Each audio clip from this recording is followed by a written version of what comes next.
YouTubers, hi, I'm back with 24th 2023. I'm recording in Yarmouth, and I apologise for any stabilisation issues. My phone's on a tripod. It's very windy today, and this was the only place I could actually do it review. So I got in a charity shop the other day. Now, I read this book many years ago by Sophie Kinsella. It's called The Wedding Girl, but this was before Sophie Kinsella, the Shopaholic series.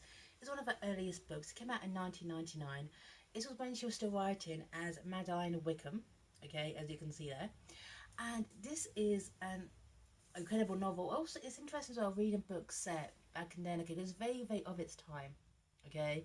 Now, people smoke, virtually everyone smokes. People smoke in pubs, okay. Remember the good old days, okay? Actually, I really don't, actually. So, anyway, let me read the blurb. At 18, Millie was up for anything, so when a friend asked her to marry him just so he could stay in England, she didn't hesitate. To make it seem real, she dressed up in wedding finery and posed on the steps of the registry office of photographs. Now, 10 years later, Millie is a very different person, engaged to Simon, who is good-looking, wealthy, and adores her. She's about to have the biggest and most elaborate wedding, all masterminded by her mother. Nobody knows about her first marriage, so it's almost though it never happened, isn't it? With only 4 days to go, it looks like if Millie's past is going to catch up with her. Can she sort things out before her fairytale wedding collapses around her? How can she tell Simon? And worse still, how can she tell her mother? Now, one thing I always loved, okay, about Sophie Kinsella, Madeleine Wickham, whatever, is that she writes arseholes really well. You hate them, you feel sympathy for them, and it's very of its time, this book. Now, Sophie is an Oxford, Millie is an Oxford, okay. She is during the first kind of taste of her growing up life. Her mother is very controlling, okay, and she wanted to take a gap year, but mum was like, no, don't do that. You know, she even calls her mum mummy, okay. Don't do that. You need to do this, okay, and embrace this new life, and it's more sensible, okay. It's more sensible, okay. Just trying to force Millie into these roles, okay. Always being the best. She's got this older sister who is a translator, and it's very much this case. These kind of sisters have been forced into these roles. Everyone's being forced into this role. Everyone has imposter syndrome, okay. And I found it very refreshing, okay. So she meets Alan and Rupert, okay, who they become friends, okay, because, you know, bum a light of them, okay. And they become a, you know, group of vegetable free. They explore the world, they talk, okay. And this bit here, and then Alan, who's American, asked her to marry him. Immediately, without thinking, she said yes. He laughed, assuming she was joking, and started on a lengthy explanation of his plight. He'd spoken of visas, of Home Office officials, of data systems, and discrimination against gays.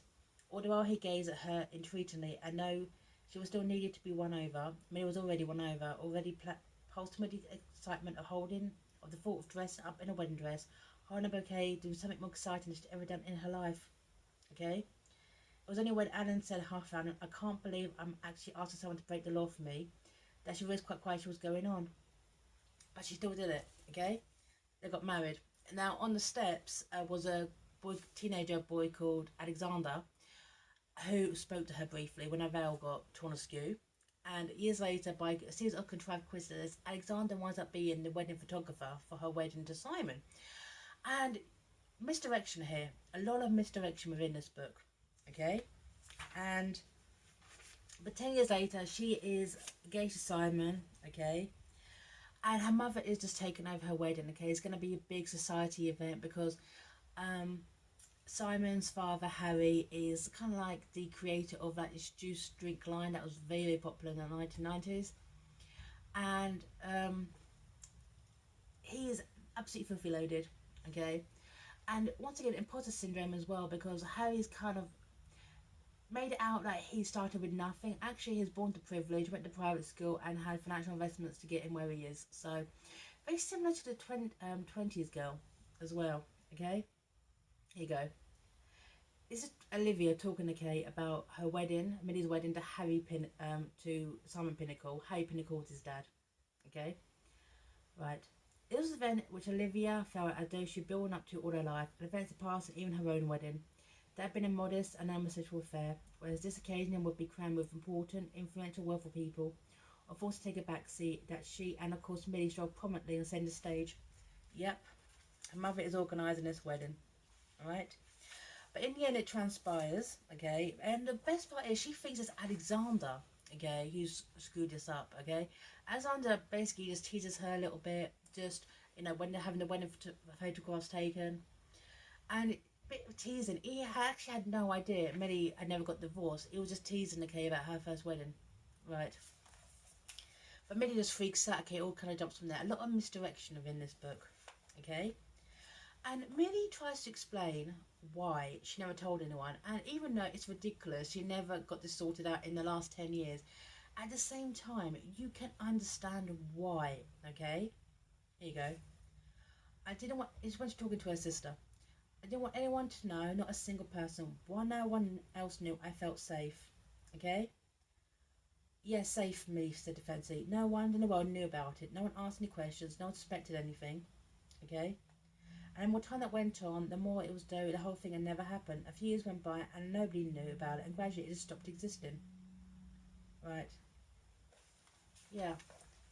So you can understand why. Millie is a character who's been, at this point in life, was so put upon, okay, that she was so put upon that, and had no experience of life care. Even way, her secret, it was a sense of empowerment. By telling no one about this wedding, it was empowering to her, which makes actual sense. You actually do get it, okay? But in the meantime, Alan and Rupert, only a few months after this wedding took place, they split up.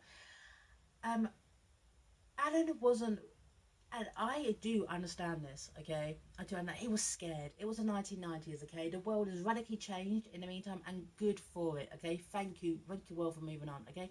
Gay marriage was not legal. My cousin and her wife had to wait 20 years to get married, by the way. Yeah, 20 years.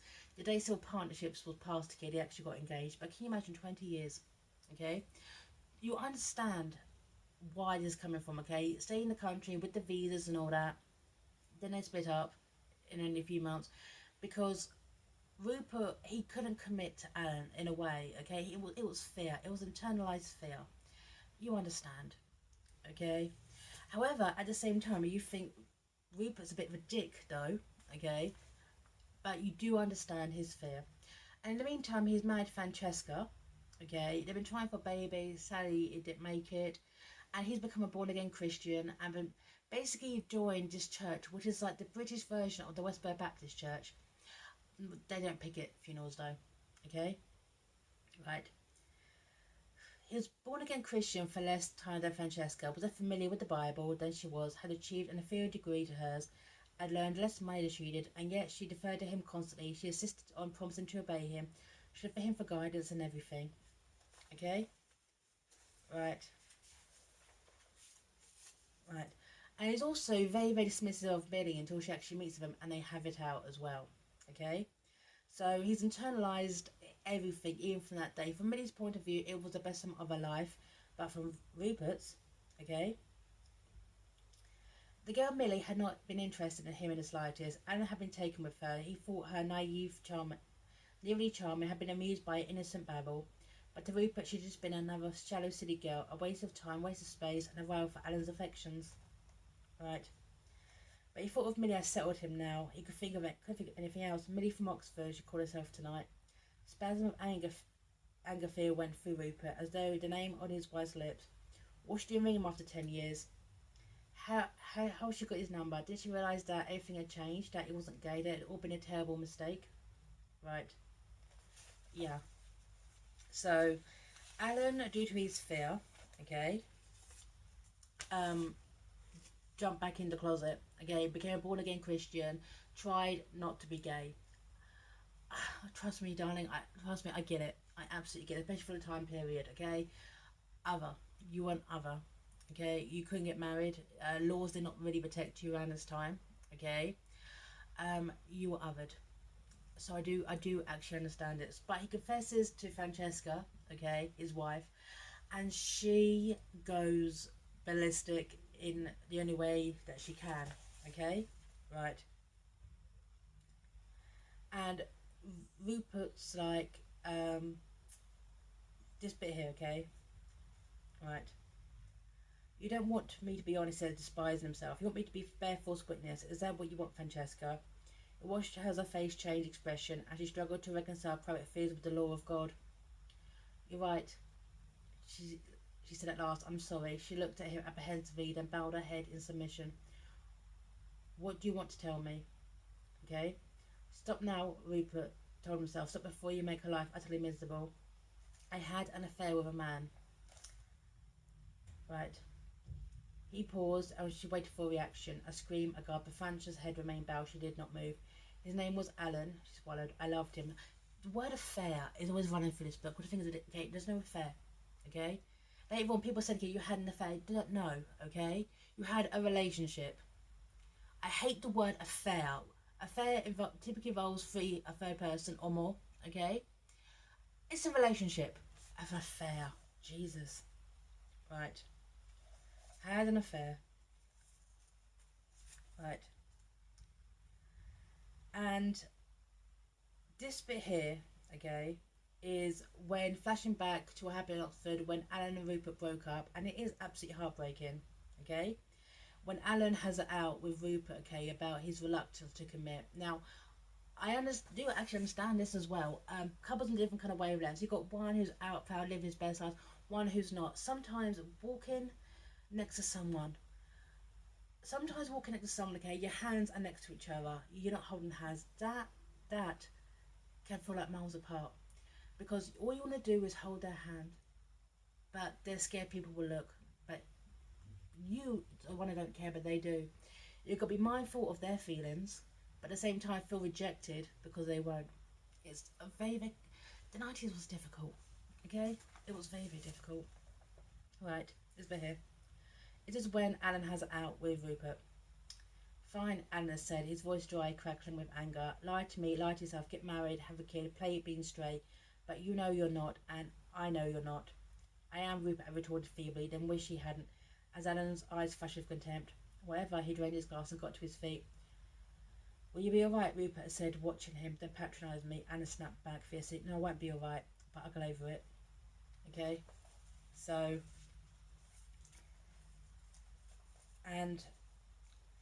but this is a story of people who've been very, very sanctimonious to each other. And when Simon does find out the truth about what is going on, he's devastated because in his head, his father left his mother. He didn't really know his father till his teenage years. In a way, he's put Millie on this pedestal. Okay, she is his Madonna. Okay, and he really struggles to deal with the issues that are going on, and it's actually it's justified. But of course, one thing I like about this is during this book, Millie becomes a very stronger character. Someone's always saying to her, "Don't let your mother walk all over you." But at the same time, when Simon has it out of her, she stands up for herself. Now, even though what she did was ridiculous, you kind of proud of her for doing it. Conflicting emotions in this book and very, very conflicting people.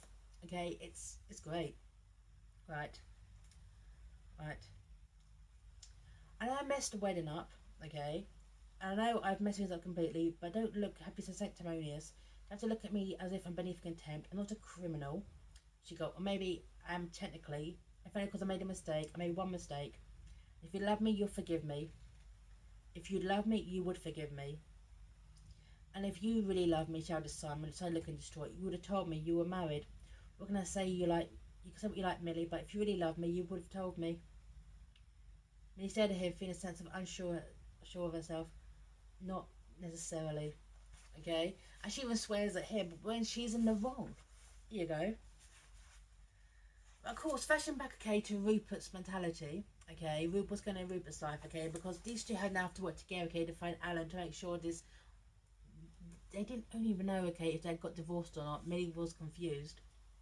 Is religion and interpretations of Simon's church. Now, there's so many lovely churches out there which are wonderful and accepting to the LGBTQ plus community, and kudos to you, okay? You can love God and love someone, okay? Alright? So, but this really kind of hammers home, okay, what Ruby's been through. He feels very, very browbeaten after all this time, okay? Right. And this bit here, naturally wanted to punch Tom. Tom was a friend who introduced him to the church and to Francesca and everything else, okay? Here you go. Here you go. I was in love with a man, not misguided, not led astray, in love. Platonic love. Really? Not platonic love, cried Rupert. Sexual love. Can't you understand that, Tom? I loved the man sexually. You committed acts with him. Yes. Acts of which you know to be abhorrent to the Lord. Okay? We didn't do anything, any harm, cried Rupert desperately. We did nothing wrong. Rupert, exclaimed Tom, standing up, can't you hear yourself? Of course you did yourself harm. You did commit the gravest harm. You committed perhaps the most odious sin known to mankind. You can wipe it clean, but only if you repent. Only if you acknowledge the evil which you've done. It wasn't evil, said Rupert in a shaking voice. It was beautiful. In the eyes of the Lord, Tom said coldly, it was repugnant. Repugnant. It was love, cried Rupert. He stood up, so his eyes were level with Tom's. Can't you understand that? No, snapped Tom. I'm afraid I can't. You can't understand how to make or possibly love each other. No. Are you really repulsed by the idea? He whispered, or just afraid of it? And like a cat, Tom leapt backwards. Yeah. Well, hi, tubers. Yeah, this is a bit of an edit part. My phone died, and it's terrible weather out there. It's basically blown a gale. I looked out the window a minute ago, okay, and washing lines have actually been upturned. So, yes. So anyway, so apologies now for any camera movement, but I'm recording this on a tripod in a gale. Right, back to the book. Now, Simon has idolised Millie. He can't help it. His mother passed away in his teens, and he's always kind of wanted what he never had. A happy, stable, healthy relationship, happy family home, things that he's blamed his father for what he didn't have. Now, one thing I absolutely love is the fact that Harry, for all his faults and flaws, one thing about this book that makes it brilliant is the fact is that everyone has more depth than you were given thought to. Now, this bit here, I absolutely adored. Okay, this is when Simon is kind of ranting at the world, okay, about his perfect Madonna has flaws. Here we go. Right. So it was perfect before this happened, shouted Simon desperately. Everything was perfect and now it's ruined. I'll grow up, thundered Harry. Just grow up, Simon. For once in your life, stop behaving like a self-indulgent spoiled brat. So your perfect relationship is as perfect as you thought. So what doesn't mean you chuck it away? You don't understand. I understand perfectly. You want to bask in your perfect marriage with your perfect wife and kids and then gloat at the rest of the world, don't you? And now you found the flaw and you can't stand it. Well, stand it. Simon. Stand it. Because the world is full of flaws, and frankly, what you had with Millie was about as good as it gets. Right. Yeah. You know, you have Harry of all things. The man, okay, walked away from his relationship. Turn around, okay, and say, Millie's never find anyone better than Millie. Just suck it up and deal with it. People faults and flaws, and they're human, but you put her on this pedestal and just take her off it. Okay, it's not fair. Okay, I liked that refreshing touch to this. I thought it was a wonderful moment as well, not just for Simon's development but also for Harry's. Okay, because he think obviously self-made man, really privileged, you know, Jack the Lad type, but no, he actually brings some insight into this. He screwed up his relationship, so he's gonna make damn sure his son doesn't. Right.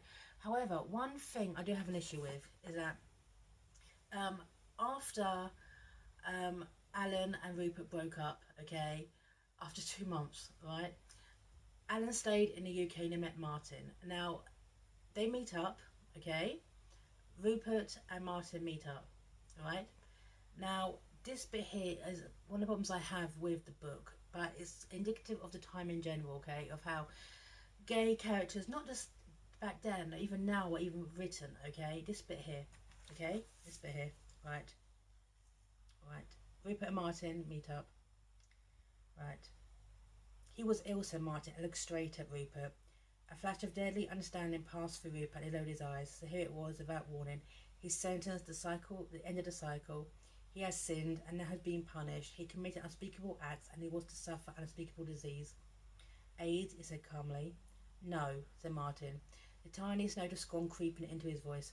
Not AIDS, leukemia. He had leukemia. Right. Right, okay. So Martin says to Rupert that he died of leukemia, okay, not AIDS. Part of me thinks, okay, if he died of AIDS, it become more... Because, as I mentioned when I reviewed Millie Johnson's book, basically hetero writers have a habit of killing the gay characters. Not of AIDS, okay, but of cancer, okay. Now, The thing is, as I said before, back in the Mae Johnson review, Kaposi's sarcoma, which is one of the earliest diagnoses of AIDS, okay, is a form of cancer. In a way, okay, cancer is pretty much a code word for AIDS. Um, yes. So I'm seriously, Mae Johnson has done it, okay. Um, the books by the sea, okay. Jenny Colgan's done it, okay. Killing off your gay characters from cancer, all right. It's a problem, okay. And in the end, Alan leaves Rupert a note saying, "Live your best life, be you, okay? Because hey, from the grave, magical, okay." It's a modern cliche. It's just it's seriously. If you're a hetero writer, fantastic, okay. If you're writing a character, okay, who's dying, please don't kill us off from cancer, please. That's not kill us from AIDS either, okay, and other things. If you want to kill us off, I'd rather not kill us off. How about that? Give us happy endings. What, we're not allowed to have them? I know, of course not. Because in books like this, heterosexuals have to got to be taught a lesson by the gays who've died. Okay, and the gays have to teach the heteros a lesson. Okay, of how to live life to their best. Right, like we're magical. Right. And one thing about this book is very, very interesting too, is this whole thing started is because the women in this book, virtually all of them, okay, always take the wrong end of the stick, okay? They always kind of see things that aren't there. This kick started off, okay, is the fact that Alexander was teasing Millie, okay, about her first husband. He had no idea that she'd not got divorced. She just took the wrong end of the stick, okay? You have her aunt, her godmother, Esme, okay, who basically thinks all men are scum, okay, and Simon isn't good enough for Millie, okay? And then you have Millie's sister, who is pregnant by Simon's dad, Harry. Yes, I know, it's convoluted. But this bit here, because this is what Millie, sorry, this is what her sister thinks is going to happen, okay? Isabel thinks is going to happen, okay? Right. I've been responsible for her, Isabel said Isabel, speaking more quickly. Financially as well as everything else, but I think every child needs a father if all possible. I know you didn't choose this to be this way, but neither did I, and neither did the baby. And so I'd like to ask you to carry on some parental responsibility and involvement. What I propose is a regular meeting, perhaps once a month, so this child grows up knowing who her father is. I'm not asking for any more than that, but any child deserves that minimum. Okay. Right. Yeah, she's just decided, okay, took it into it. She looked at Harry Kane and thought he's not going to want to be involved. They discussed it with him. A lot of the issues in this book is characters not discussing things, right? But Harry's having none of it, alright? But it turns out, okay, no, Millie's actually a widow, okay? Hey, should she look into pension with that? Widow's rights here, inheritance, okay, not even mentioned, okay? So he tracks Millie down, explains that Alan is dead, okay? And apparently he didn't suffer, but hey, Alan wasn't there. And so they decide, okay, to Millie actually calls off the wedding. She's had enough of this drama, and she actually tears herself off the pedestal. She knows that Simon's put her on, okay? Thinks she's smart, thinks she's this, thinks she's that, and Millie's really kind of grown her spine within this, okay? And I like this moment, this bit here, okay? You treat me like some thinking man's version of a Barbie doll. You want an attractive, intelligent woman who wears expensive shoes. I think soap operas are trivial and knows all about the effect of exchange rates on European imports. Well, I can't be her. I thought I could turn into her, but I just can't be. Simon never expected that of her in the first place. He got me standing up for herself, but he never cared about any of that. He just thought that Millie did, if you see. And the wedding actually is back on, and it's a smaller wedding. And also, back in the day, could divorcees actually get married in church, remarried in church? I don't think they could. So hey, overall though, I like this book because it just for the kind of showing the history of time, the things, trying to find Alan. Now, okay, you just Google, you find his Facebook, okay, or his Insta. That didn't exist back then, okay. So kind of a fragment of what 1999 society was, okay, the internalized homophobia that Rupert endured. That it felt actually very, very kind of realistic, okay. The fact is, okay, you went the other way, okay, and joined this very, very religious, born-again Christian order, okay? Um, but it ends with Millie getting a happy ending, but Rupert, he's just kind of left hanging. I just think that maybe, and I can't recall she's ever done this, if Sophie Kinsella's actually gone back and maybe given Rupert more of a happy ending. Okay, he goes back to see his father and take it all from there, trying to restart his life.